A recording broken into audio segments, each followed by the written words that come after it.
Har'i Kamisaa Agayyaa 2026 akkam jirtu daawwattoota keenya kabajamoo arraata biyyoolessa Oromiyaa irraa tarkaanfii gooticha waraana bilisummaa Oromoon isin dhageessisaa ani Booree Addunyaati. Wobboon zoonii Arsadee aanaa Liiban Cuqqaalaa keessatti tarkaanfii laalessaa diina irratti fudhachuu beeksise. Abdii fi wanteen sabaa wobboon zoonii Arsadee har'a Agayyaa 2026 ganama bariin godina Baashaggar aanaa Liiban Cuqqaalaa ganda Ilmoo Cuqqaalaa bakka addaa golbee magaalaa wada juree jedhamtutti buufata waraana goolestuu bilisiginnaa cabsee itti seenuun tarkaanfii jabduu irratti fudhateen hedduu du'aa fi madoon adabuun injifannoo culluqaa gonfachuu ajajaan woboo bakkichaa ONM'tti himaniiru.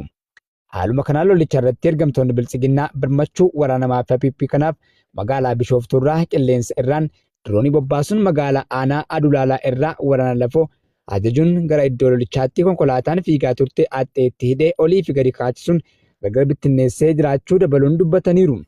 Guutuu gabaasa kanaa qabannee walitti deebinaa. Aanaa Sirroo Barguddaa keessatti murni bilisiginnaa ilmaan Oromoo mana hidhaatti guuruu fi saamicha irratti gaggeessaa jiraachuun barame. Gabaasa qindaa'eef Jaalwabii biyyaa.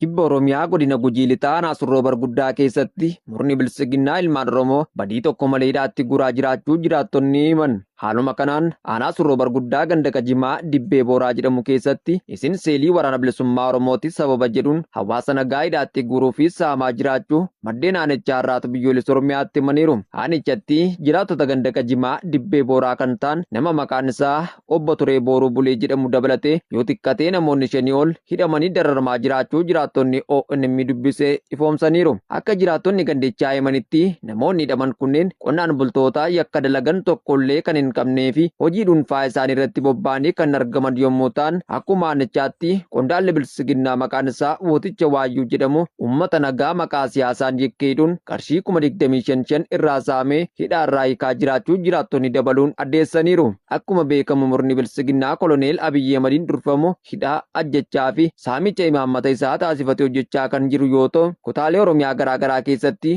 loltoota isaa bobbaasee ilmaan Oromoo irratti yakkoota waraanaa ulfaataa geggeessaa jiraachuu ni beekama.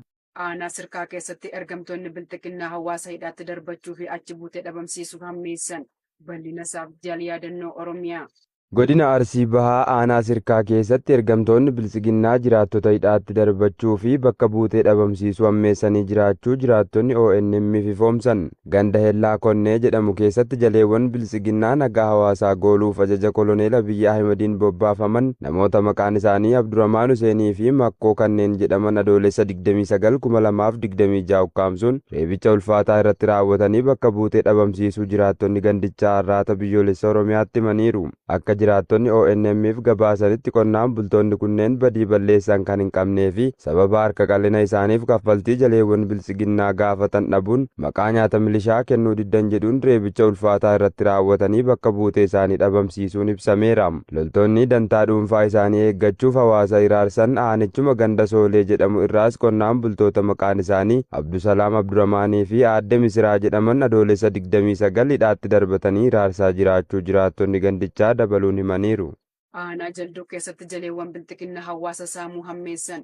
Guutuun gabaasichaa akka taanutti isiniif dhiyaata. Lixa Shaggar aanaa Jalduu bulchiinsa magaalaa Shukutee fi Gojjoo keessatti ergamtoonni bilisiginnaa uummata gabaa daldalachuuf bahe daandii irratti eeguun maqaa deeggarsa paartii bilisiginnaa jedhuun nama tokko irraa qarshii 500 hanga 1,000tti saamaa jiraachuu maddeen har'aata biyyoolessa Oromiyaatti himanii jiru. Kana malees aanichuma ganda Caancoo Qabbanaa'aa keessatti torban darbe keessa sirna dhableeyyiin loltoota bilisiginnaa kunneen manneen hawaasaa cabsanii seenuun nyaata saamanii nyaachaa kan turan ta'uu maddeen dabaluun eeranii jiru. Uummanni aanichaa cufti rakkoo ulfaataa keessummeessaa jiraachuu irraa kan ka'e uummanni Oromoo iddoo garaagaraa jiraatu haala nuti keessa jirru qubanuufaa qabaatu jechuun dhaamsa isaanii har'aata biyyoolessa Oromiyaatti himanii jiru. Garaa isaanii furdifachuu fi galii murna bilisiginnaa dabaluuf jecha sabbata haadhayyeessaa afaan qawween hiikaa kan oolan lukkeeleen bilisiginnaa goleewwan Oromiyaa cufa keessatti maqaa kaffaltii gosa garaa garaa nagahee seeraa hin qabneen dinagdee ilmaan Oromoo quucarsaa kan jiran ta'uun ni beekama.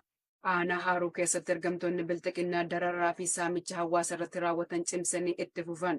Guutuu gabaasichaaf Jaalfalmataa Lammii. Godina Lixa Wallaggaa Naaruu ganda jiituu duwwaa lama keessatti ergamtoonni bilxiginnaa dararaa fi saamicha hawaasa irratti raawwatan cimsanii itti fufanii jiraachuu maddeen har'aata biyyoolessa Oromiyaatti himan. Hagayya 3/2026 jaleewwan bilxiginnaa maqaa gibiraatiin saamicha hawaasa irratti raawwatan ogeessa fayyaa maqaan isaa Ta'eeraa jedhamu gatii gibiraa qarshii 600 gaafachuun ifoomeera. Kana malees gandichuma keessaa nama maqaan isaa Geetuu Kabbadee jedhamu